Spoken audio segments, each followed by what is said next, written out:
Hello everyone, welcome back to learn with KP. So आज हम करने वाले हैं डीएवी क्लास 6 इंग्लिश लिटरेचर के chapter 4 my experiments with truth by M K Gandhi. Mohandas Karamchand Gandhi ने ये लिखा है, उनकी एक ऑटोबायोग्राफी है। तो हम ये पढ़ेंगे। पहले हम प्री रीडिंग टास्क को समझ लेते हैं क्या है। To err is human. All human beings make mistakes, but the best of the lot learn from their mistakes and improve. अब ह्यूमन बीइंग्स में मिस्टेक्स करते हैं, मतलब गलतियां करते हैं, हम भी करते हैं, पर जो ज़्यादातर होते हैं और जो बेस्ट होते हैं वो अपनी गलतियों से सीखते हैं और इम्प्रूव करते हैं। अब एक क्वेश्चन है, have you ever made any mistake? तो आपने कभी कोई गलती की है? फिर है, what did you learn from it? अगर आपने की है तो आपने उससे क्या सीखा? देखो, गलती तो सबने करी होगी, तो आपको फिर ये बताना होगा कि आपने उससे क्या सीखा। What do you do when you find a drawback और वीकनेस? अब ये पूछ रहे हैं कि जब हम, मतलब ड्रॉबैक मतलब एक तरह से हमारा डाउनफॉल होता है, या फिर अपने आप में हम कोई कमज़ोरी देखते हैं। वो कमज़ोरी नहीं जैसे हमें, मतलब बहुत थके हुए, वो कमज़ोरी नहीं, मतलब एक तरह से जैसे हम किसी चीज़ में कमज़ोरी हो रही है। अब देखो, try to improve yourself, try to forget it and don't care at all, try to hide it from others, try to lay the blame on others. अब देखो, ऑप्शन है कि आप मतलब कोई गलती करते हो तो इम्प्रूव करते हो, हाँ करते हैं, उसको भुला देते हो और उसको मतलब उसकी कोई परवाह नहीं करते कि चाहे भाड़ में, ठीक है, ये तो नहीं करते होगे। Try to hide it from others, दूसरों से वो छुपाते हैं, कई लोग ऐसा करते हैं। Try to lay the blame on others, तो जो दूसरे पे ब्लेम लगा देते हैं, अगर जैसे कोई गलती की है तो उसने किया है, इसने किया है, मैंने नहीं किया है, ठीक है, तो ये बोला है। अब इसमें हमारा ऑप्शन सही होगा ये वाला, कि हम अपने आप को इम्प्रूव करते हैं। Now read this extract from Gandhiji's autobiography, My Experiments with Truth. Autobiography क्या होती है? अभी गांधी जी ने अपनी ऑटोबायोग्राफी लिखी है। देखो, ऑटोबायोग्राफी मतलब किसी ने मतलब अपने बारे में ही लिखा हो, और बायोग्राफी क्या होती है? बायोग्राफी मतलब किसी ने किसी पर्सन के बारे में तो लिखा है, पर वो किसी और ने लिखा है, उस पर्सन ने नहीं लिखा जिसके बारे में लिखा गया है। अभी गांधी जी ने खुद लिखा है ये, जो हम पढ़ने जा रहे हैं। I must have been about 7 when I was put into a primary school, and I can well recollect those days, including the names and other particulars of the teachers who taught me. मैं इसमें बोला गया है कि मैं करीब करीब 7 साल का होगा, और जब मेरे को एक प्राइमरी स्कूल में डाल दिया गया था, और मैं उन दिनों को अच्छे से रिकॉल कर पा रहा हूँ। रिकलेक्ट मतलब रिकॉल कर पाना। तो इंक्लूडिंग द नेम्स, टीचर्स और जो क्लासमेट्स हैं उनके अच्छे से नाम याद हैं उन्हें, जिन्होंने पढ़ाया टीचर्स ने। I do not remember having ever told a lie either to my teachers or to my schoolmates. मुझे मतलब ऐसा कोई इंसिडेंट तो याद नहीं है जब मैंने किसी से झूठ बोला, या तो किसी मेरे टीचर से या तो मेरे किसी स्कूल मेट से। I use to be very shy and avoided all company, मतलब मैं बहुत शर्मीला था उस टाइम पे, और जो कोई भी मुझसे बात करता मैं थोड़ा अवॉइड करता था। My books and my lessons वो वर माई सोल कंपेनियंस। मेरी बुक्स और मेरे जो लेसन्स थे वो मेरे सोल कंपेनियंस थे। To be at school at the stroke of the hour and to run back home as soon as the school closed, that was my daily habit. मतलब school में जाना और फिर जब छुट्टी हो तो जल्दी से घर आ जाना जब स्कूल बंद हो, वो मेरी डेली हैबिट थी। Two incidents belonging to this period have always clung to my memory. Clung मतलब held on closely, मतलब अच्छे से दिमाग में है मेरे वो। अब दो इंसिडेंट ऐसे हैं इस टाइम के जो मेरी मेमोरी में हमेशा के लिए रहे हैं। As a rule, I had a distaste for any reading beyond my school books, but somehow my eyes felt on a book purchased by my father. तो एक मेरा ना एक रूल था कि मुझे जो स्कूल की बुक्स है उसके अलावा कोई डिस्टेस्ट मतलब कि किसी चीज़ को डिसलाइक करना। तो मेरा क्या रूल था कि मैं जो स्कूल की बुक्स है उनके अलावा जो दूसरी बुक्स है वो पढ़ना पसंद नहीं करता था। पर जो मेरे फादर ने मुझे दिलाई थी वो मुझे ज़रूर अच्छी लगती थी। It was Shravana Pitribhakti Pitribhakti Nataka, a play about Shravana's devotion to his parents. तो एक है ना, एक उसमें से बुक है कि इट वॉज श्रवणा पितृभक्ति नाटका, ये बुक का नाम है। आपने भी सुना होगा, जो मतलब जिन्होंने ऐसे अपने पेरेंट्स को ऐसे उठा उठा लिया था।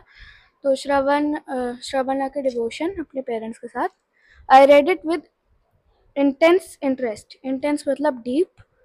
तो मैंने इसको बहुत ही डीप इंटरेस्ट से पढ़ा। One picture in the book showed Shravana carrying his parents on pilgrimage. तो एक पिक्चर बुक में वो दिखाती थी कि श्रवणा अपने पेरेंट्स को पिलग्रिमेज पे ले जा रहे हैं। पिलग्रिमेज का क्या मतलब होता है देखो, a journey to a holy place. Holy place मतलब रिलीजियस प्लेस, ठीक है। The book and the picture left an undying impression on my mind. Here is an example for you to copy, I said to myself. तो जो book थी और जो picture थी, undying मतलब जो फॉर एवर लास्ट करता हो, वैसा इम्प्रेशन मेरे पे छोड़ गई थी वो बुक और पिक्चर। और फिर उन्होंने अपने आप से बोला कि ये एक एग्जाम्पल है जो मैं कॉपी कर सकता हूँ। Another similar play, Harish Chandra, captured my heart. Why should not all be truthful like Harish Chandra was the question I asked myself day and night. तो ऐसा ही एक और प्ले था हरीश चंद्रा, उसने भी मेरा दिल छू लिया था। तो क्या बोलते कि हाँ, why should not all be truthful like Harish Chandra, मतलब सब हरीश चंद्रा की तरह सच क्यों नहीं बोलते। वो मतलब अपने आप से रोज़ पूछते थे दिन और रात ऐसे। To follow truth and to go through all ordeals Harish Chandra went through was the one ideal it inspired in me. सच को फॉलो करना, और ऑर्डील्स क्या होते हैं, पेनफुल एक्सपीरियंसेस, नीचे दिया हुआ है पेनफुल एक्सपीरियंसेस। ट्रुथ को फॉलो करना और जो भी पेनफुल एक्सपीरियंसेस होते हैं उसको भी गो थ्रू करना, जैसे कि हरीश चंद्रा ने किया, वो मेरे लिए एक इंस्पिरेशन बन चुका था। There was another such incident during the time when I was in the 7th standard. अब एक और इंसिडेंट वो बता रहे हैं जब वो 7th क्लास में थे। Dorabji gimme, the headmaster, was very popular among the boys as he was a disciplinarian, a man of method and a good teacher. तो एक नाम है डोराबजी जिमी, हेडमास्टर थे, वो बहुत पॉपुलर थे पूरे मतलब जो लड़के थे उनमें। और क्या बोलते कि वो एक डिसिप्लिनेरियन थे, मतलब वो डिसिप्लिन में रहते थे बहुत ज़्यादा, और वो एक मेथड और गुड टीचर के आदमी थे। he had made gymnastics and cricket compulsory and I disliked both. उन्होंने जिम्नास्टिक्स और क्रिकेट कंपलसरी बना दिया था, पर मुझे दोनों ही पसंद नहीं थे। I never took part in any exercise before they were made compulsory. तो वो कह रहे हैं कि उन्होंने कभी भी किसी एक्सरसाइज में पार्ट नहीं लिया जब तक वो कंपलसरी नहीं बनाए गए थे। फिर I then had the false notation that gymnastics had nothing to do with education.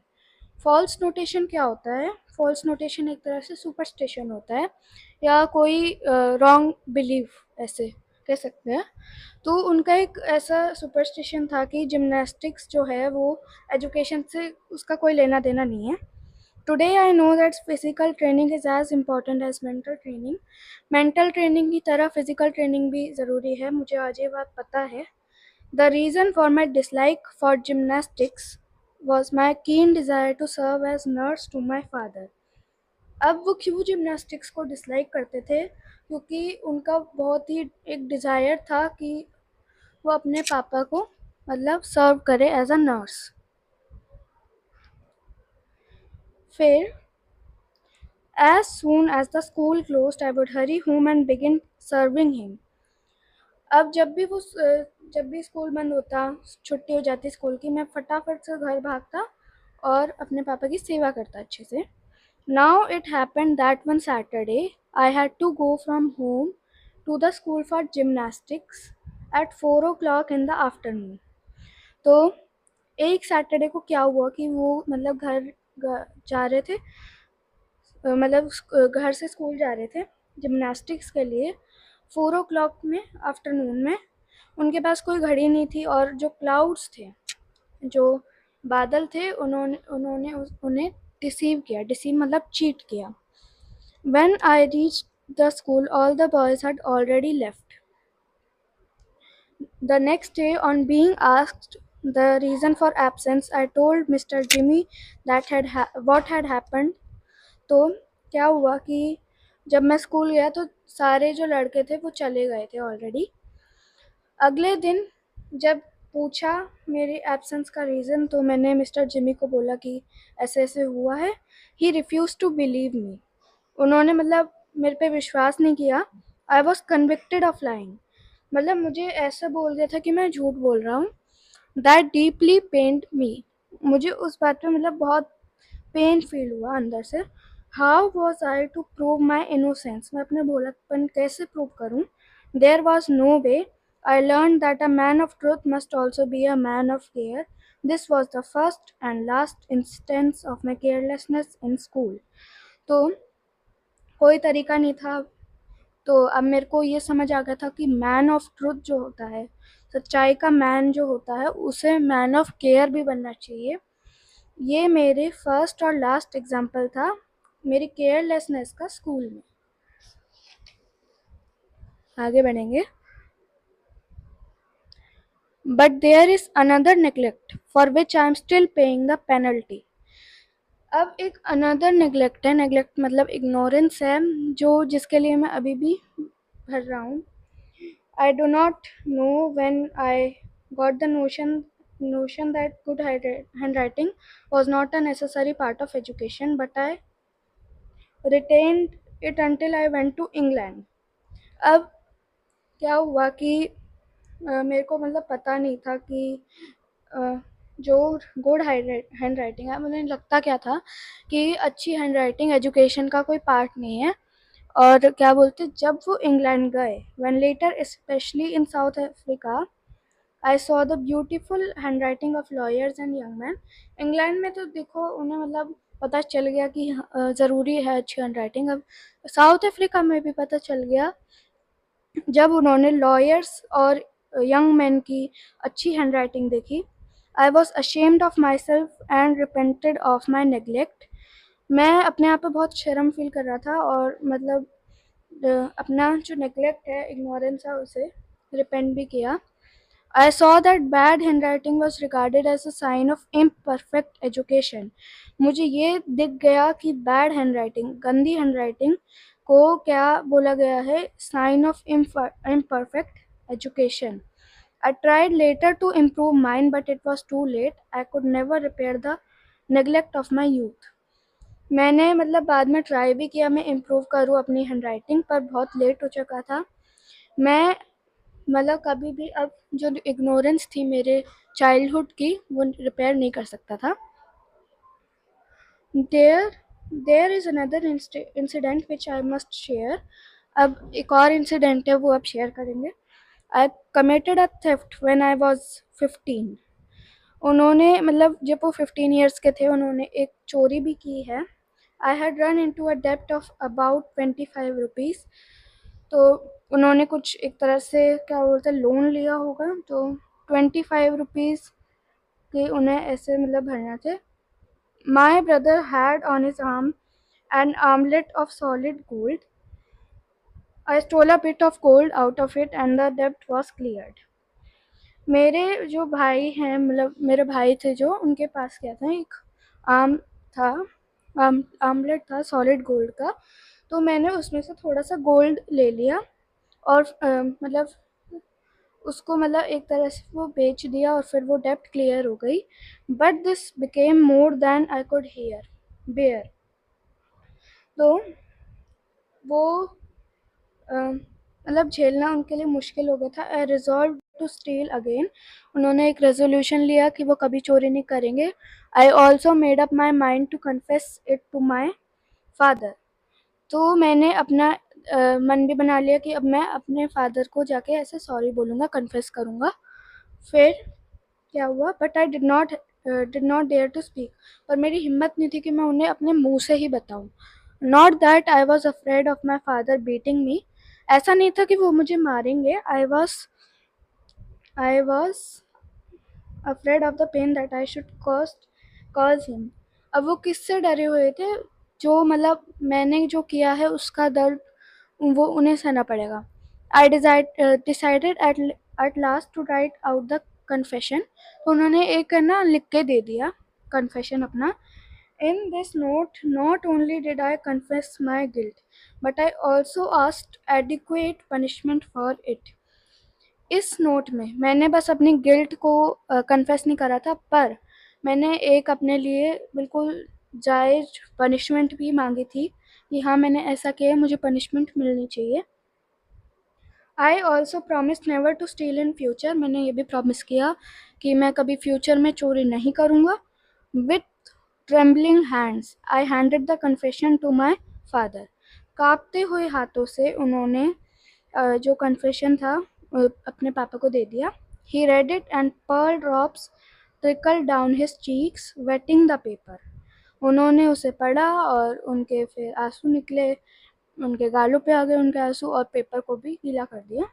Those pearl drops of love cleansed my heart and washed my sin away। जो उनके आंसू निकले उससे मेरा दिल एक तरह से पिघल गया और मेरा जो सिन था वो वॉश हो गया। A clean confession combined with a promise never to commit the sin again is the purest type of repentance। This incident for me was an object lesson in ahimsa। ये जो इंसिडेंट था यही एक object lesson था मेरे लिए, जिसे मैंने अहिंसा बोला। तो ये थी मेरी आज की वीडियो। नेक्स्ट वीडियो में हम करेंगे इस चैप्टर के questions and answers. Like, subscribe and share. Bye.